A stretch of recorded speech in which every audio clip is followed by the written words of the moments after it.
Good evening. Welcome to PBC News. This is Prince Buenos Aires. Now, the top news for today. Financial statement fraud. What is it? Why does it occur? And how can businesses take measures in order to prevent it? To help us explain this, I have two special guests joining the program today. On my left is Paul Perez, a financial fraud expert who will help us explain the general overview of financial statement fraud. With me on the right is Colleen Valiato, a corporate critic who will expand more about the complexities of the topic using a real-life business example. Now, Mr. Perez, thank you for giving us your time in order to be here. No, thank you for having me. As a financial fraud expert, it is without question that you would know extensively about the subject matter. But perhaps a lot of our viewers don't really know what financial statement fraud really is. Can you help us elaborate on that? Fraud is an unlawful act of gaining unfair advantage over other people. It is a wrongful criminal deception with the intention of financial or personal gain. Financial statement fraud, or also known as fraudulent financial report, is one of many types of frauds that can be classified as part of a computer crime. In general, it is an act of intentionally falsifying and misrepresentation of financial statements of a company with the purpose of misleading the reader that creates a false impression of an organization's financial strength. This fraud commonly involves the deception by a clever team of management experts of a company, for example, top executives or senior auditors. Now that brings me to my next question, because financial statement fraud is becoming a rampant phenomenon into current economic and financial landscapes. So really, what reasons do companies have to commit this misconduct? In the company's perspective, the management aims to deceive investors and creditors with the goal to increase the company's share price, meet its cash flow needs, or hide the company's losses and problems. Also, securing investor interest or obtain bank approvals for financing. All these reasons have one main objective, and that is to meet shareholders' expectations. But overall, the whole idea is to make the entity look better on the paper and in the eyes of potential investors. Ah, a wolf in sheep's skin. That's exactly right. Okay, so you've addressed why companies commit fraud. Now can you tell us, how exactly do they do it? Financial statement frauds usually takes place when the company commits the following ways. Firstly, overstatement of assets to reflect a stronger company. Secondly, overstatement of revenue to show fictitious growth in the company. Thirdly, understatement of expenses to inflate the profit of the company. And lastly, understatement of liabilities to show a better picture of the company. This results to increase net worth and provide a more stable picture of the company. The methods of financial statement frauds include manipulating sales, improper revenue and expense recognition, improper disclosures, and overstating assets. There are more, but just to name a few. But the main process of this fraud is manipulating, falsification, or alteration of the business transactions and financial records, such as balance sheet, income statements, or statement of cash flows. Therefore, all misrepresentations in company files and false statements in the annual reports are considered financial statement fraud. That's some serious stuff going on behind the scenes. Businesses really do go into great lengths just to increase their profitability as a company. Isn't that right? Well, Milton Friedman did say that the business of a business is business. Truer words have never been spoken. Thank you, Mr. Perez, for that wonderful explanation. With these words in mind, it is evident how easy businesses can fall into the trap of committing this act of deceit. There are many businesses out there that felt the need to engage in this wise trickery. Such is the case with a company called Olympus. Ms. Valiato will now explain the situation and will help us uncover whether their indecency was really wise on the company's behalf. Welcome to the program, Ms. Valiato. It's a pleasure to be here. Now tell us, what really happened with Olympus? Accounting scandals happen because there is pressure to meet short-term market expectation in terms of financial and share price performance. And this is what happened to Olympus. One of the numerous companies perpetuated financial statement fraud occurred in Japanese maker of camera and medical imaging equipment, Olympus. This financial statement fraud was the biggest and the longest loss concealing in the history of Japan.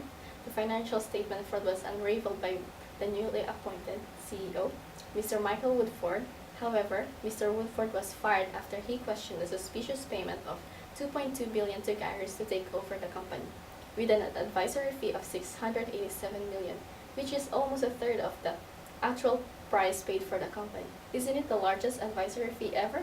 That's very large indeed. It's 1,000,000 times more than my net worth. Now tell us the foundation on how this all happened. Toshiro Shimoyama, the current CEO of Olympus in 1980, decided to generate a risky financial asset management, which was led by Hideo Yamada. And during the investment deal, Yamada had a subordinate, Hisashi Mori. The progress of this new investment accumulated a large amount of profit in the first few years. However, 10 years have passed and this speculative asset management caused a serious amount of loss, from double to triple by investing higher and higher, hoping to have a higher return. In 1990s, the loss occurred was already 100 billion yen, yet Mr. Mori and Yamada continued to bet the money in a risky investment in a desperation to have a high return to recover the loss. These losses were never recorded at the time, but instead, Mori and Yamada concealed the losses through continuously deferring loss by selling the bad assets to companies. This scheme was called Tabashi in Japanese and translated as to blow away. This means the business already recovered, so the business will buy the asset back but record it as different account. The companies they sold their bad assets were shell companies, which means the entity is existing even though it does not have an active business operations. Olympus created and used these dummy companies to sell assets whose accounts will not be recorded on Olympus financial statement, and these companies are off balance sheet. In the case of Olympus, Olympus funded 3 unrelated companies to sell loss as bad assets. Olympus plans to buy back the asset when the company has good standing or earnings and has the ability to recognize the loss. In 1998, Mori and Yamada succeeded on hiding the 64 billion yen in a company called Central Forest, 60 billion yen on the second dummy entity called Easter Side Investment, and 32 billion yen on Quick Progress.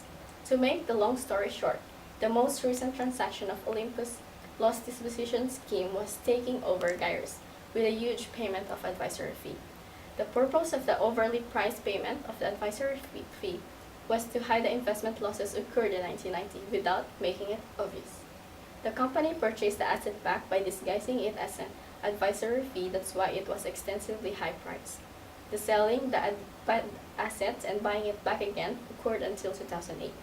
Then in 2011, the newly appointed CEO, Mr. Woodford, became suspicious of these payments. After just 1 month of Woodford's exposure to the fraud, the new president of Olympus, Takayama, admitted the financial statement fraud, along with the vice president, Hisashi Mori, and internal auditor, Hideo Yamada. Now when this was uncovered, what happened to the market share of Olympus? So this has caused drastic decline to the company's share of 70%, which is 6 billion at the time Mr. Woodford speak up about the suspicious financial fees. That then makes us all wonder how financial statement fraud can be prevented.